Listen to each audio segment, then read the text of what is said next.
नमस्कार, मैं हूं राजेंद्र देव और आप देख रहे हैं पूरब पश्चिम। शुरुआत एक बड़ी खबर के साथ। कांग्रेस प्रदेश अध्यक्ष अजय लल्लू को बेल मिल गई है। यूपी कांग्रेस अध्यक्ष को हाईकोर्ट से जमानत मिल गई है। हाईकोर्ट की लखनऊ बेंच से उन्हें जमानत मिली है।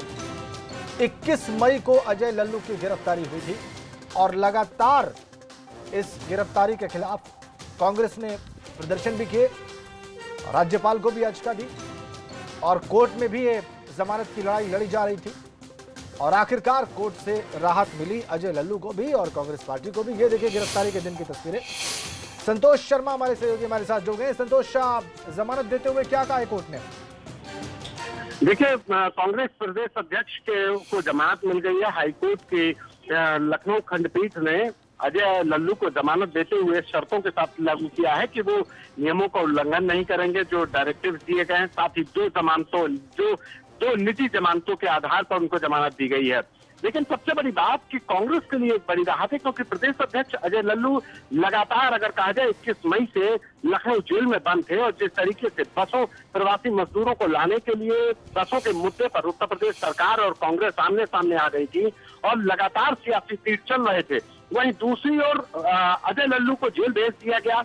तो इन तमाम मुद्दों को लेकर उत्तर प्रदेश की राजनीति गरमाई हुई थी। लगातार कांग्रेस हमले कर रही थी। इस बीच में हाईकोर्ट की डबल बेंच में सुनवाई करते हुए हाईकोर्ट की लखनऊ खंडपीठ ने इसमें सुनवाई करते हुए आज जब सुनवाई हो रही थी तो अजय लल्लू की तरफ से जो कांग्रेस के वरिष्ठ नेता हैं और सुप्रीम कोर्ट के वकील हैं अभिषेक मनु सिंघवी, उन्होंने वीडियो कॉन्फ्रेंसिंग के जरिए इस जमानत पर जिरह की और जिरह करने के बाद अजय कुमार लल्लू को जमानत दे दी गई है, सशर्त जमानत दे दी गई है। उम्मीद है कि आज जमानत मिलने के बाद कल अजय लल्लू लखनऊ जेल से रिहा हो जाएंगे। जी, शुक्रिया आपका संतोष।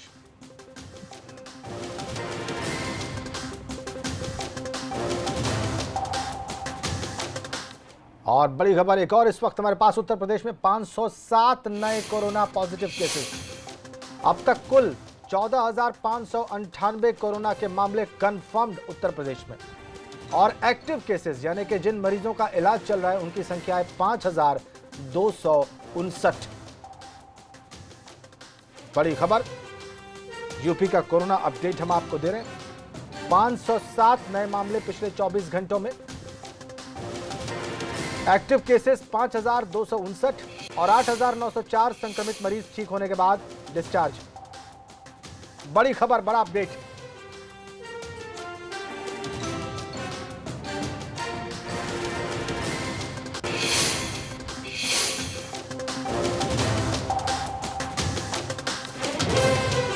आगे बढ़ते हैं। चीन है कि धोखा देने से बाज नहीं आता।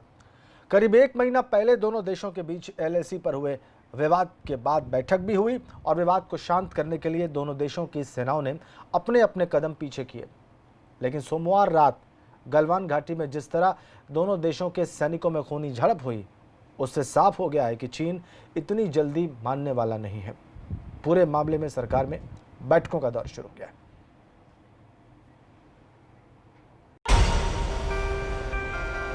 चीन एक बार फिर रच रहा चक्रव्यूह। बॉर्डर पर फिर भारत के साथ धोखा। 45 साल बाद LAC पर फिर जवान शहीद। क्या 1962 जैसे हालात रच रहा है चीन? अब इससे बड़ा क्या सबूत होगा कि चीन अपने चाल, चरित्र और चेहरे से भारत को एक बार फिर आतंकित करना चाहता है। लद्दाख में LAC पर चीनी सेना जिस नापाक मंसूबे को अंजाम दे रही है, उससे सीमा पर तनाव फैल गया है। वाकया सोमवार रात का है। लद्दाख की गालवन घाटी में दोनों देशों के सैनिकों के बीच हिंसक झड़प हो गई और इस घटना में भारत के एक कर्नल और 2 जवान शहीद हो गए। जो कर्नल शहीद हुए वो इन्फेंट्री बटालियन के कमांडिंग ऑफिसर थे। इस घटना की जैसे ही जानकारी मिली, भारत सरकार ने कड़ी आपत्ति दर्ज कराई और चीन को 2 टूक सुना दिया। भारत ने साफ कर दिया है कि हमारी सेना ने LAC का उल्लंघन नहीं किया है। जाहिर है चीन सीनाजोरी दिखा रहा है, लेकिन भारत उसकी सीनाजोरी का जवाब देने का दमखम भी रखता है।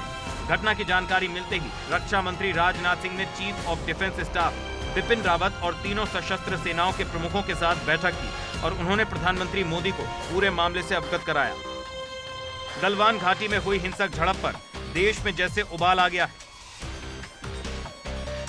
1969 से लेकर आज तक एक भी बुलेट फायर नहीं हुई है चाइना और भारत के बीच।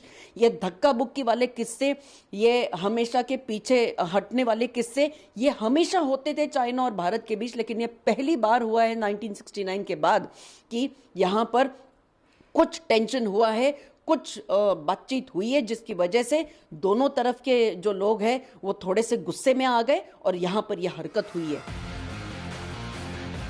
गौरतलब है कि पिछले कई दिनों भी LAC दोनों देशों के सैनिकों के भिड़ने और सीमा विवाद गहराने का मामला सामने आया था, लेकिन दोनों पक्षों की बैठक के बाद दोनों तरफ से सैनिक अपनी अपनी सीमा में पीछे हट गए। लेकिन इसके कुछ ही दिनों के बाद सोमवार रात को जिस तरह से फिर LAC पर खूनी झड़प हुई, उससे दोनों देशों के बीच तनाव को बढ़ा दिया। आपको बता दें, सन 1962 युद्ध के बाद सन 1975 में एक बार फिर भारत चीन सीमा पर ऐसे हालात बने थे। हालांकि इस बार वहां गोली नहीं चली, बल्कि दोनों देशों के सैनिकों के बीच पथराव हुआ। एक दूसरे को धक्का मुक्की और लाठी डंडों से हमले किए गए और इसी हमले में भारत के एक कर्नल और 2 जवान शहीद हो गए। हालांकि चीन के अखबार ग्लोबल टाइम्स का दावा है कि भारतीय जवानों की जवाबी कार्रवाई में चीन के भी 5 सैनिक मारे गए हैं और 11 जवान घायल हुए हैं। इस समय मिलिट्री लेवल पर बातचीत चल रही है। चाइना ने भी यह इच्छा व्यक्त की है कि बातचीत के द्वारा इसका समाधान निकाला जाना चाहिए। हम लोगों की भी यह कोशिश है कि मिलिट्री लेवल पर और डिप्लोमेटिक लेवल पर बातचीत के द्वारा इंडो चाइना के बीच जो इस समय टसल है, इसका समाधान निकाला जाए। आइए अब आपको बताते हैं कि चीन आखिर चाहता क्या है। दरअसल पूर्वी लद्दाख की गलवान घाटी भारत चीन के बीच सीमा विवाद का अहम केंद्र है। यहाँ श्योक और गलवान नदियों का मिलन होता है। गलवान घाटी पर भी भारत और चीन के बीच जंग हो चुकी है। गलवान घाटी लेह से नजदीक है, जो भारत के कब्जे में है। भारत गलवान घाटी के डुरबुक से लेकर दारुल बेग ओल्ड तक सड़क का निर्माण कर रहा है, लेकिन चीन को इस पर आपत्ति है। यह पूरा क्षेत्र भारत के लिए काफी अहम है और चीन उसकी अहमियत को समझता है। लिहाजा वो यहाँ से पीछे हटने को राजी नहीं हो रहा और रह रहकर विवाद करता है। हालांकि भारत हर बार कह चुका है कि यहाँ जो कार्य हो रहे हैं वो अपनी सीमा के भीतर किया जा रहा है। Bureau report, ABP Ganga. और एक बड़ी खबर इटावा से, कोरोना से एक और संक्रमित व्यक्ति की मौत की खबर आ रही है। 59 साल के बुजुर्ग की कोरोना से मौत की खबर आ रही है। मृतक के परिजनों के सैंपल लिए गए हैं। 91C फ्रेंड्स कॉलोनी को सैनिटाइज भी किया गया। इटावा से खबर, इटावा से अपडेट। 59 वर्ष के एक बुजुर्ग व्यक्ति की कोरोना संक्रमण से मौत की खबर। मृतक के परिजनों के सैंपल भी लिए गए और पूरी कॉलोनी को सैनिटाइज किया गया।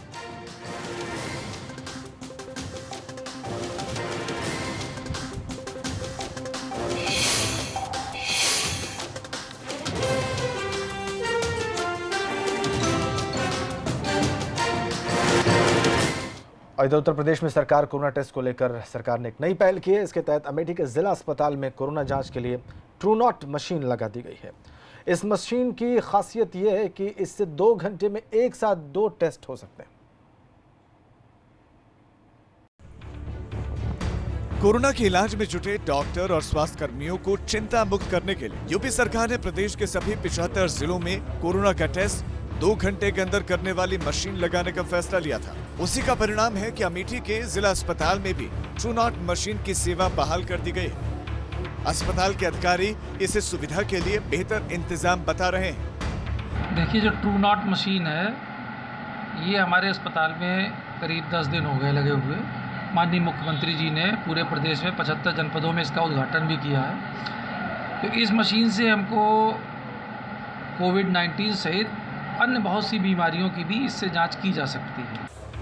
इस मशीन से 2 घंटे के अंदर एक साथ 2 मरीजों की जांच हो सकती है। मशीन लगने के बाद यहाँ पर अभी तक 22 टेस्ट हो चुके हैं और सभी नेगेटिव पाए गए। इस मशीन से कोविड-19 के साथ साथ दूसरी बीमारियों की भी जांच हो सकती है। ट्रूनॉट मशीन के लगने के बाद अस्पताल कर्मी और मरीज उत्तर प्रदेश सरकार को धन्यवाद दे रहे हैं। अब खबर गोंडा से। बहुचर्चित अनामिका प्रकरण में यूपी STF और गोंडा कोतवाली नगर पुलिस ने संयुक्त कार्रवाई करते हुए फर्जी दस्तावेजों के आधार पर बेसिक शिक्षा विभाग में नौकरी लगवाने वाले 3 लोगों को गिरफ्तार कर लिया है। इस कार्रवाई से शिक्षा विभाग में हड़कंप है। गिरफ्तार लोगों के नाम पुष्पेंद्र सिंह, आनंद और रामनाथ हैं। आपको ये भी बताएं कि गोंडा के भूलहीडीह की रहने वाली असली अनामिका शुक्ला की तहरीर पर गोंडा कोतवाली नगर में बीते दिनों अज्ञात के खिलाफ मुकदमा पंजीकृत हुआ था और इसके तहत पुलिस आरोपियों की खोज में लगी हुई थी। आखिरकार यूपी एसटीएफ गोंडा की पुलिस ने कार्रवाई करते हुए इन तीनों बड़े शिक्षा माफियाओं को गिरफ्तार किया, जो कि बेसिक शिक्षा विभाग में जालसाजी कर नौकरी दिलाने का काम करते थे।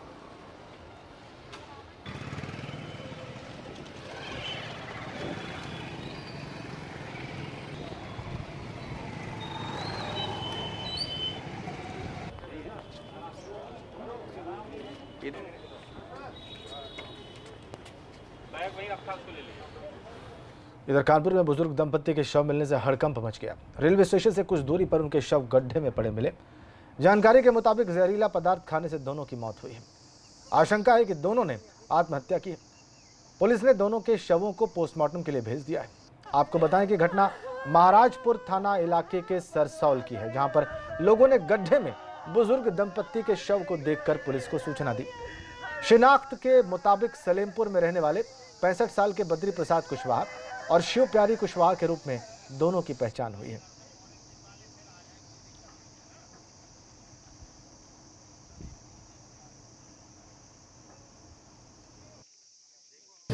खबर आई है कि बद्री कुशवाहा जी, जिनकी उम्र लगभग 65 वर्ष है, उनकी पत्नी ने आत्महत्या कर ली है। इनका शव तालाब में गड्ढे में मिला है। प्रथम दृष्टया देखने से जहर खाकर आत्महत्या की बात आ रही है। इनके पुत्र के बयान और गांव में जानकारी करने से ये जानकारी मिली है कि काफ़ी दिनों से ये अपने पुत्री के यहाँ रहती थी और हाल फिलहाल ये अपने बेटे के पास भी आए थे और साथ में होने के चलते इन्होंने जहर खाकर आत्महत्या की है। इधर बुलंदशहर देवतहात कोतवाली क्षेत्र में बीती 22 मई को खेत में अज्ञात महिला का शव मिलने के मामले में पुलिस ने सनसनीखेज खुलासा किया है। पुलिस का दावा है कि मृतका की हत्या अवैध संबंधों के चलते की गई थी। आपको बताएं कि 22 मई की सुबह बुलंदशहर की देहात कोतवाली पुलिस को दोस्तपुर गांव के पास नेशनल हाईवे 91 के किनारे खेत में अज्ञात महिला का शव पड़े होने की सूचना मिली। सूचना पर पहुंची पुलिस ने शव को पोस्टमार्टम के लिए भेज दिया, जबकि मृतका की पहचान अलीगढ़ निवासी अमरीन के रूप में हुई थी। पुलिस ने दोनों आरोपियों को गिरफ्तार करके घटना का खुलासा कर दिया है। दोनों आरोपियों को न्यायिक हिरासत में भेज दिया गया है।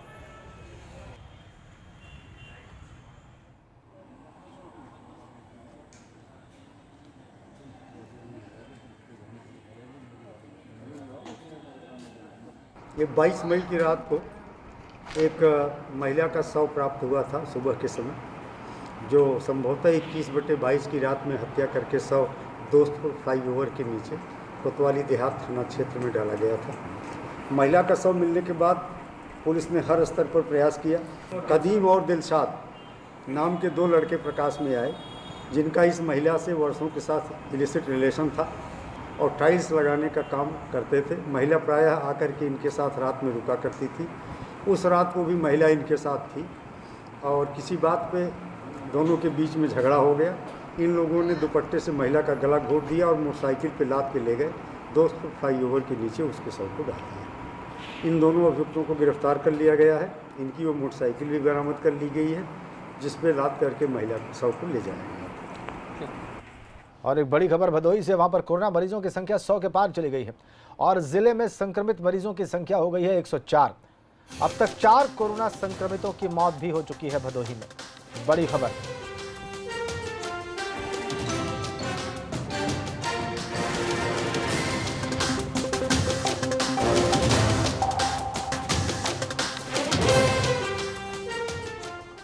अब खबर प्रयागराज से। उत्तर प्रदेश के 69,000 सहायक शिक्षक फर्जीवाड़े का खुलासा करने वाले प्रयागराज के एसएसपी सत्यार्थ अनिरुद्ध का तबादला कर दिया गया है, लेकिन अब यह मामला तूल पकड़ने लगा है। एसएसपी को हटाए जाने के विरोध में प्रयागराज में कांग्रेस और समाजवादी पार्टी ने सड़कों पर प्रदर्शन किया और एसएसपी का ट्रांसफर रद्द कर उन्हें फिर से इसी पद पर बहाल किए जाने की मांग की।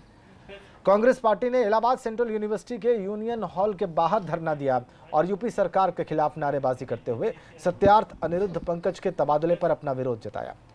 इसी तरह समाजवादी पार्टी ने भी यूनिवर्सिटी के छात्र संघ भवन के बाहर प्रदर्शन किया और नारेबाजी की। आपको बताएं कि आईपीएस सत्यार्थ अनिरुद्ध पंकज ने ही 69,000 सहायक शिक्षक भर्ती में फर्जीवाड़े में अपनी टीम के साथ मिलकर कई बड़े खुलासे और गिरफ्तारियां की थी।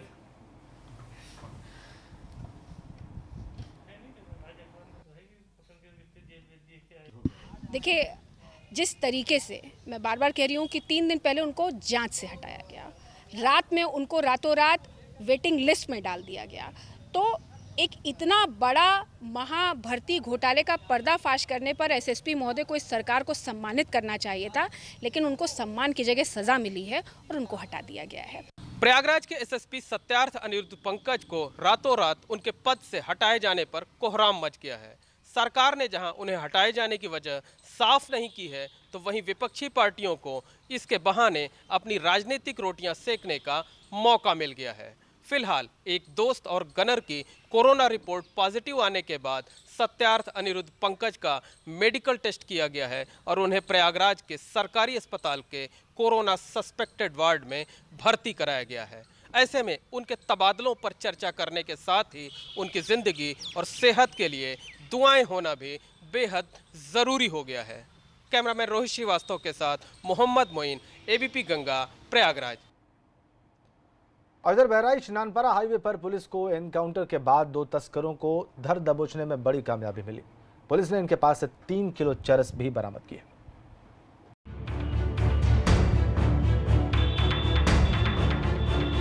थाने में पुलिस शिकंजे में बैठे यही 2 शातिर तस्कर हैं जिन्होंने बहराइच नानपारा हाईवे पर पुलिस की टीम पर हमला कर दिया था।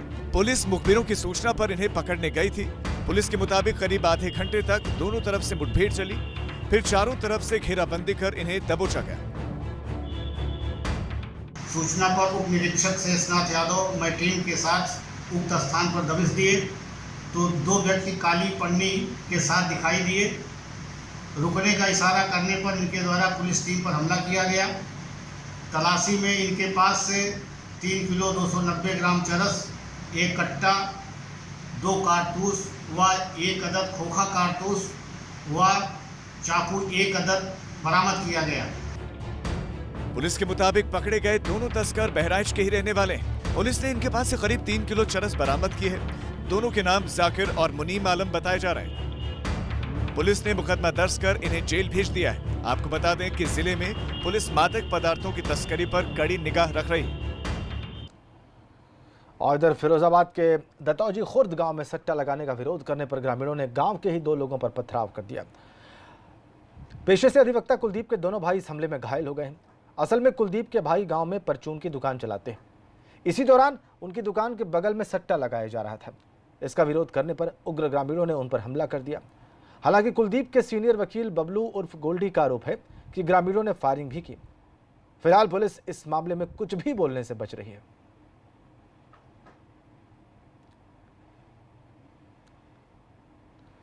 और इधर ग्रेटर नोएडा के सुतियाना गांव में अवैध रूप से चल रहे मेडिकल स्टोर पर ड्रग विभाग के अधिकारियों ने छापा मारकर 1 लाख से ज्यादा कीमत की दवाओं को जब्त किया है और दवाओं के नमूने को लेकर जांच के लिए भेजा गया है। अधिकारियों का कहना था कि इस अवैध मेडिकल स्टोर से बड़ी मात्रा में नशीली दवाइयां भी बरामद हुई हैं। इन्हें ग्रामीणों को बेचा जा रहा था। अधिकारियों का कहना है कि दवाओं की जांच रिपोर्ट आने पर आरोपी के खिलाफ औषधि एवं प्रसाधन अधिनियम के तहत मुकदमा दर्ज कराया जाएगा।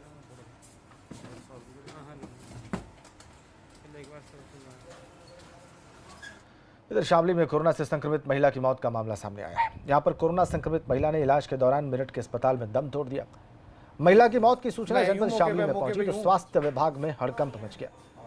महिला की मौत की सूचना के बाद स्वास्थ्य विभाग हरकत में आया और आनन फानन में रात में ही महिला के घर पर जाकर बाकी घर वालों और मोहल्ले वालों को होम क्वारंटीन होने की बात कही।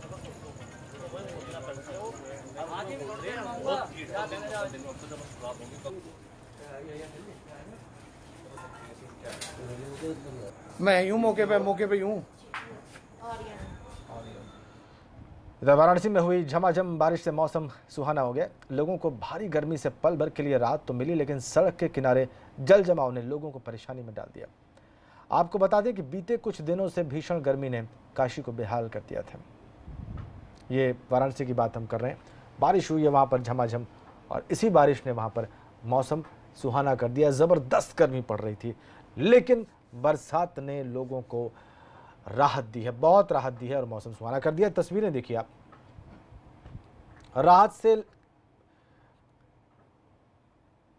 एक तरफ सुकून तो है, लेकिन जल जमाव से भी लोग परेशान हो गए। वाराणसी की तस्वीरें देखिए आप, भीषण गर्मी से फिलहाल निजात। राहत जो है ये आपका अभी चिलचिलाती धूप से हम लोग को राहत मिली है और धरती फिर हरी भरी हो जाएगी। उमस भरी गर्मी, हाँ अभी तो फिलहाल राहत है। मौसम से कितनी राहत, कितनी दिक्कत? बहुत पानी बरसा, थोड़ी राहत है, लेकिन उमस बहुत बढ़ गई है। घरों के अंदर तो गर्मी है ही और कई जगह पर पानी पे भरा हुआ है। जैसे आप देख रहे हैं पूरी खुदाई चल रही है इधर सामने ही। और सड़क किनारे की क्या स्थिति है? बिल्कुल बिल्कुल, आपके पीछे ही आप तो देख सकते हैं, हर जगह पानी भरा हुआ है, कहीं निकलने कोई रास्ता ही नहीं है। झमाझम बारिश हो रही है बनारस में। आप दृश्य देख सकते हैं, गंगा के किनारे हम मौजूद हैं और गंगा के उस पार का दृश्य हम आपको दिखा रहे हैं। धुंध दिखाई देगी, ये धुंध नहीं है बल्कि बारिश की बूंदें हैं।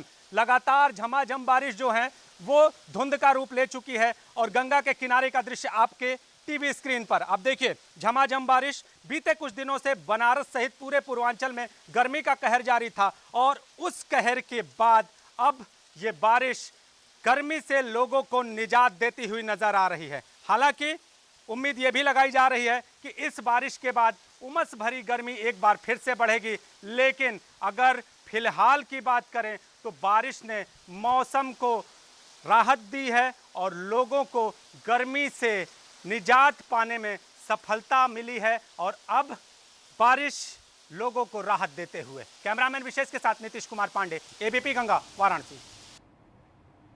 मूसलाधार बारिश हुई वाराणसी में। ब्रेक के लिए रुक रहे हैं।